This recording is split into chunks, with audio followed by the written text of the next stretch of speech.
Bonjour tout le monde. Bonjour. Bonjour encore. Bonjour. J'ai une poème intitulée Para.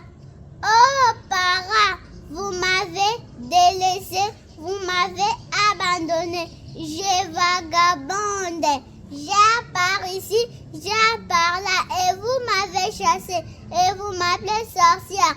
Or je suis pas sorcière, je suis restée l'enfant du riz, l'enfant du marché. Oh Para, vous avez fait votre responsabilité. L'enfant de mon âge va à l'école, étudie et parle français. Mais moi, je vagabonde. Qui va penser à moi? Oh Para, rêvez à la raison. Bonjour, je m'appelle Boabo Paul Boaz. Je suis le président de la fédération de toutes les associations des albinos du Congo. Et je suis le coordonnateur de Albinos One of Them, une ONG qui lutte contre la discrimination, la stigmatisation, la marginalisation, qui agit dans l'aide légale et qui protège et qui fait la promotion des personnes atteintes d'albinisme et de toutes les autres personnes ébènes qui travaillent dans ce sens, et nous sommes en train de les promouvoir et de marcher avec eux. Je suis venu voir ce journaliste, réalisateur international du nom de Franck Chola, juste pour lui présenter la thématique émergente qui a été, plusieurs fois j'étais dans les oubliettes, la thématique des personnes atteintes d'albinisme. J'ai dit personnes atteintes d'albinisme, pourquoi? Parce que la plupart des gens ont souvent l'habitude de les appeler les albinos, mais les albinos, quand on parle des albinos, les albinos sont dans le monde animal, dans le monde végétal et dans les humains. Mais pour le respect de la personne, c'est mieux qu'on dise la personne atteinte d'albinisme. Aujourd'hui, l'albinisme en RDC, c'est comme je le disais, c'est une thématique émergente. Émergente pourquoi? Parce que selon les examens et les tests qu'on a fait récemment, nous avons découvert que il y a plus de 10 autres mutations de personnes atteintes d'albinisme qui n'existent nulle part dans le monde. Alors, nous sommes les pays les plus classés et nous devons profiter de cette opportunité dans les classements des peaux et des couleurs pour que nous puissions être les premiers comme la RDC est premier partout. On peut donner une petite statistique. Aujourd'hui, les personnes atteintes d'albinisme peuvent atteindre plus de 3 millions de personnes dans la République démocratique du Congo, dont nous sommes premiers dans la sous-région. 3 millions pourquoi? Parce que la province la plus affectée, c'est la province l'ancienne province de Kasaï occidental, et qui a les taux d'albinisme les plus élevés. Et puis la province du Kasaï oriental, la province de Chopo, Kisangani, et actuellement c'est suivi de la province de la ville-province de Kinshasa.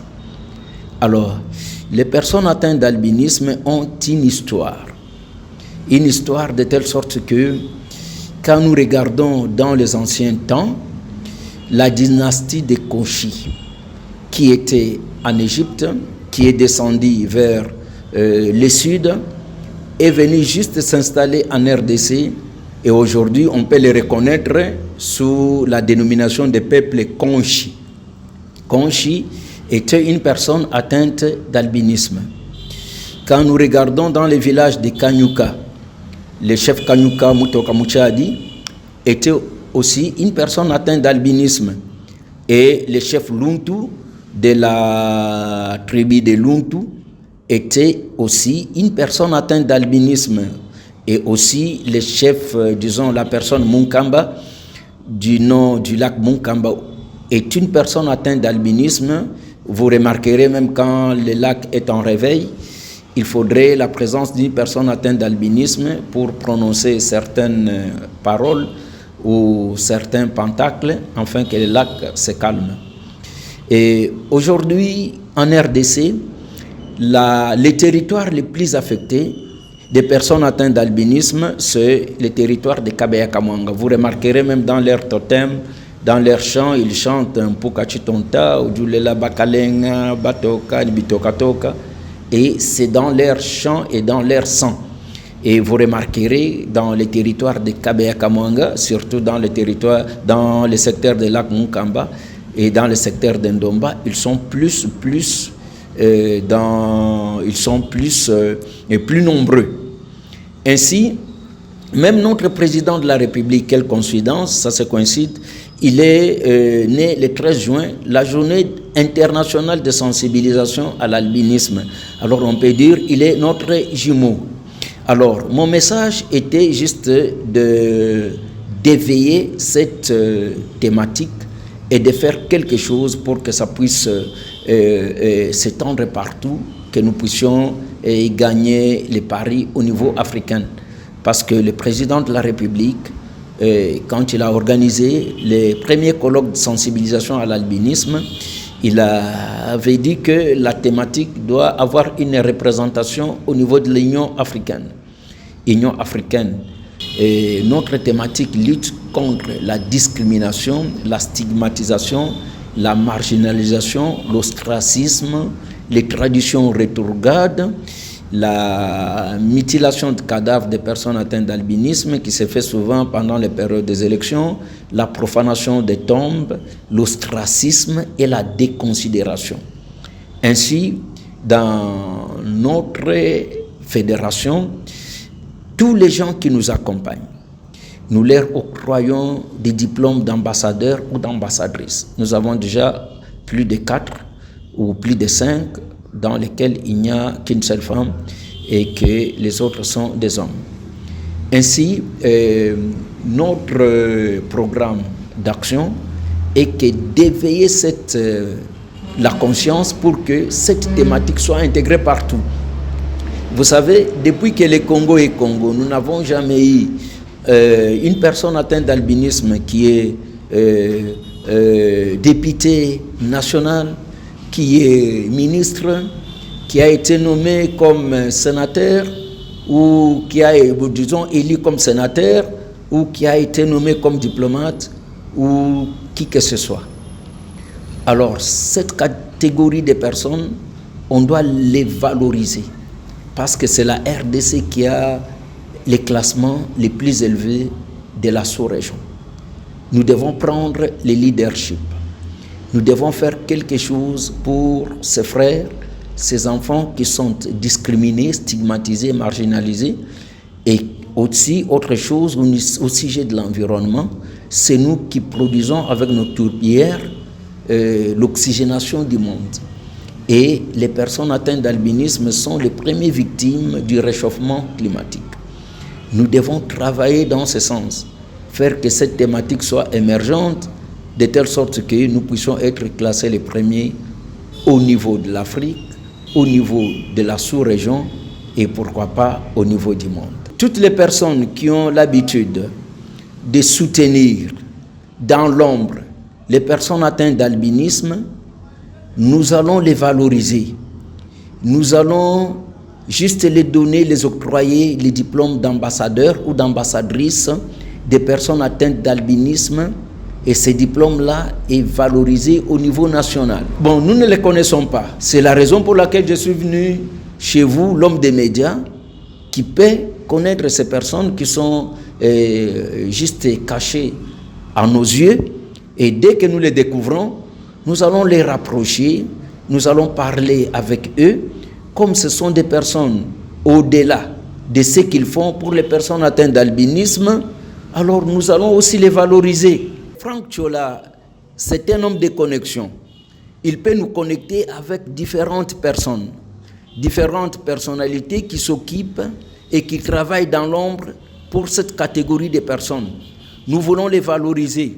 Pourquoi pas valoriser aussi Franck Tchola parce que nous avons un projet de faire un documentaire sur les personnes atteintes d'albinisme de la RDC. La RDC étant un pays qui est au centre de l'Afrique et au centre du monde, a une certaine catégorie de personnes qui a un taux et qui a un classement le plus élevé. Aujourd'hui, nous pouvons avoir 10 autres mutations de personnes atteintes d'albinisme qui ne sont reconnues nulle part au monde si ce n'est en RDC. Alors nous devons profiter de ces classements pour que la RDC soit bien classée dans la biodiversité des peaux et des couleurs. Franck Tchola, c'est lui, juste la plaque tournante qui doit, à travers de lui et de ses émissions et de ses recherches, essayer de publiciter cette catégorie de personnes. Cette catégorie de personnes qui est jetée souvent dans les oubliettes, à travers du média, du caméra de Franck Tchola, avec son ingéniosité, sera reconnu partout. Et on connaîtra qu'au Kasaï oriental, il y a le taux d'albinisme le plus élevé, plus la province, le territoire de Kabeya-Kamwanga, qui est le territoire au niveau de la sous-région qui a un taux d'albinisme le plus élevé. Alors, avec Franck Tchola, nous connaîtrons exactement la statistique, nous connaîtrons les talents des personnes atteintes d'albinisme et nous connaîtrons aussi ceux qui se mettent derrière cette catégorie de personnes pour les soutenir, les booster et les aider afin qu'ils puissent se retrouver dans leur cadre de droits humains. Franck Tchola, vous avez déjà vu ces vidéos? Parfois on ne lui dit pas merci, mais il fait beaucoup de bonnes choses pour la province. C'est lui qui fait connaître la province, il va, il filme, ici, là, il fait des vidéos sur telle réalisation, sur telle chose.